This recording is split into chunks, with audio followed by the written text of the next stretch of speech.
A few weeks ago, we had a deeper life service where we were told that there will be a revelation, that each of us would be stepping into a new season and the church would go through a transition that would bring new life. I am sure we already can see some changes that has occurred during the week of services and afterwards. But to be fully prepared for this new season, there are a few things we must do first.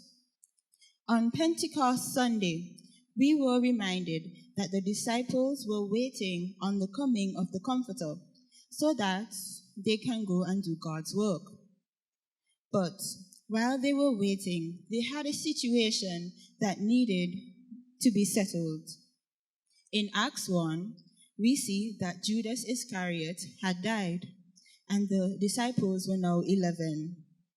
They needed to find a replacement, as there had to be 12 disciples so that 12 tribes of Israel could be represented. You can look at each disciple as the link between the tribes of Israel and God. Since one disciple was now no longer existing, they needed to fill that gap so that one tribe would not be left unrepresented. In order for them to do this, they would have had to let go of the situation that surrounded Judas Iscariot so that they can do God's will for their lives. Some of them might have felt betrayed by Judas because what he did to Jesus by giving him to the Jews who wanted to kill him. Some of them might have been even grieving because Judas might have been their friend and he went and he killed himself. So I believe in order for them to find his replacement, they would have had to let go of Judas and let go of the situation that surrounded him. Therefore, my topic today is time to let go. And my theme is we must stop holding on to old behaviors or habits or mentalities, emotions and situations to walk into new season. Please turn with me to Ecclesiastes chapter 3. We will read verses 1 to 8 and 12 to 15. Please stand for the word.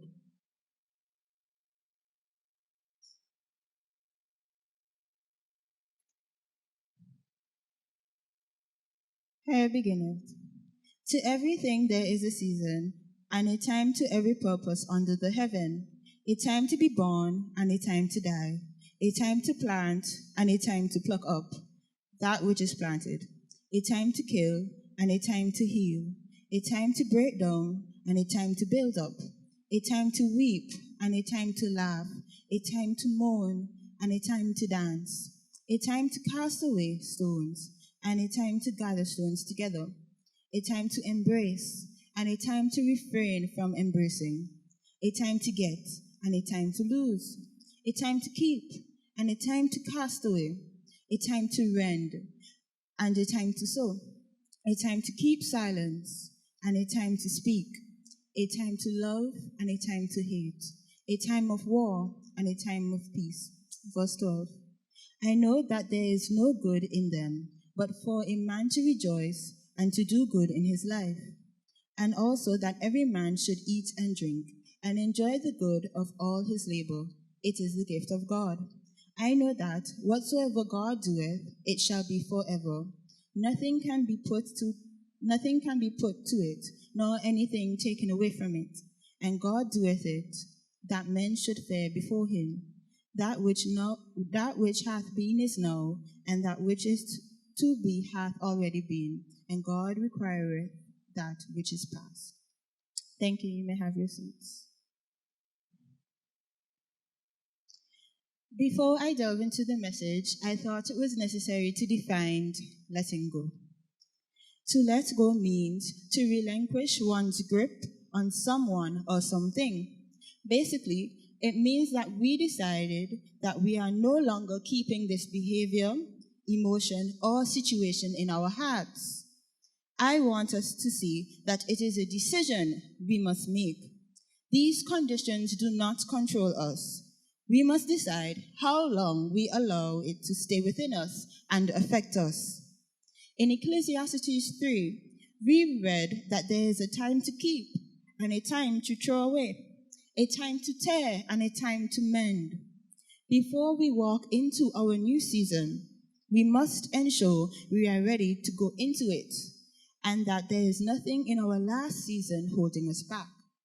Without doing this, we will not be able to fully benefit from the new season. Instead of giving you reasons why you should let go, I will use examples of individuals in the Bible who were in a similar situation, where God told them that they were going into a new season, but they had to let go of certain things first before they could. These individuals are Gideon, Esther, and Abraham. Gideon was a man of God that did great feats for him. Gideon was a judge of Israel who led the Israelites out of the hand of the Midianites. And for those who might not know, a judge was appointed by God to oversee what was going on in Israel. That was before they had kings. However, before he became the man we see in the Bible, his life had to be altered. Gideon was the son of Joash, of the clan of Abiezer, of the tribe of Manasseh. This tribe was the smallest tribe, and his clan was the weakest clan in the entire tribe, and he was the least in his entire family. Yet, God sent an angel to him to say that he was a mighty man of valor, and that he would lead the Israelites to overcome the Midianites. At the time, however, Gideon did not believe that he was the man for the job. He had the mentality that he was not good enough to lead the Israelites out of their bondage because of his background. And you can see this in Judges chapter 6, verse 15. If Gideon continued to allow the fact that he was the least in his family and a part of the weakest clan in the smallest tribe, he would have never been able to fulfill God's plan for his life. He had to let go of the mentality that he was not good enough to move forward. I believe there might be some of us in here who also think that they are not good enough.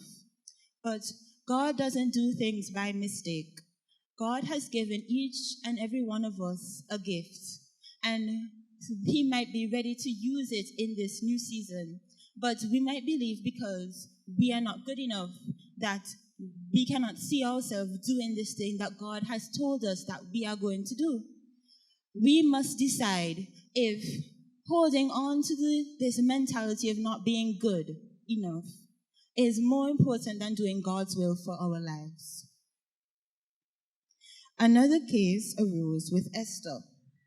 Esther was married to the king of Xerxes, who was the king of Persia while the Israelites were in captivity. She was known to be very beautiful and was specially chosen by the king to be his wife. It might seem that she had nothing to let go of because of her appearance and status. Yet God had also altered her life and called her to walk into a new season. In the book of Esther, we read that Haman, the most powerful official in the kingdom at that time, was plotting to wipe out the Israelites because of his hatred for them. As a result, Mordecai, Esther's uncle, begged Esther to convince the king to overthrow the decision made to destroy the Israelites. Esther, however, was afraid to approach the king, as there was a rule that you could not come to the king unless he requested it, else you would have been killed. The emotion of fear was preventing Esther from saving her people, and if she had allowed it to continue to abide in her, the Israelites might have not existed on this earth. But Esther took the necessary measures to release herself from fear, because she knew the God that she served would not have left her in harm's way. And as a result, she saved her race, and her uncle official in the kingdom. She did not only allow herself to walk into a new season, but also her people and her uncle. Sometimes we might not even realize when we allow ourselves to let go of something that we are enabling someone else to let go as well. All they needed was a push. They just needed somebody that they knew, seeing them going through the same situation or something similar, deciding themselves, I'm going to let this go because I'm not going to allow this to prevent me from doing God's will for my life. And then they'll be like, oh my, if this person could do it, so can I. And they do it as well. So you never know who might be looking at you when you decide to make certain decisions. So ensure that you make the right ones. Finally, I will speak on Abraham. Abraham was also a man of God used in a miraculous way. Abraham, formerly Abram, became the father of many nations as God had promised him in Genesis chapter 17, verse 1 to 8. However, before he could receive the blessing God had bestowed on him, he went through a very difficult situation. Abraham, when he was still called Abram, had to leave his home and travel to Canaan. And you can read this in Genesis chapter 12, 1 to 9.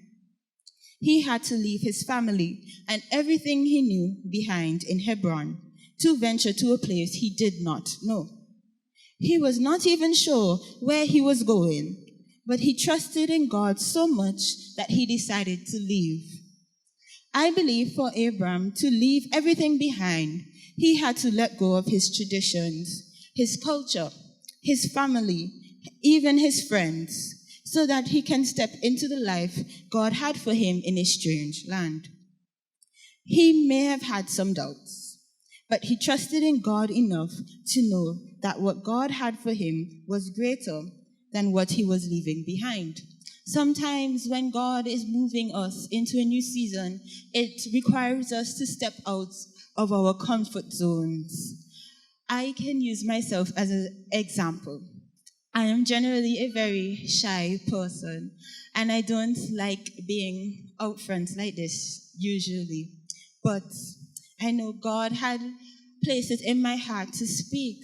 And as you can see, I am here before you, and it's only because of God's strength why I am able to speak in front of you like this. Isn't God good? Yes. So if he can do the same for me, I am sure he is more than able to do it for you as well. From all the examples given above, we can see that everyone had something to release from themselves to walk into the season God had prepared for them. It can be inferred that if they were not able to let go, then events that occurred during the time may not have happened. We must decide if holding on to whatever behaviors, mentalities, emotions, and situations that may be hindering us from moving into the new season God has in store is worth holding on to. I pray that we would all search our hearts and make sure we are prepared for this season and it doesn't just pass us by. I thank you.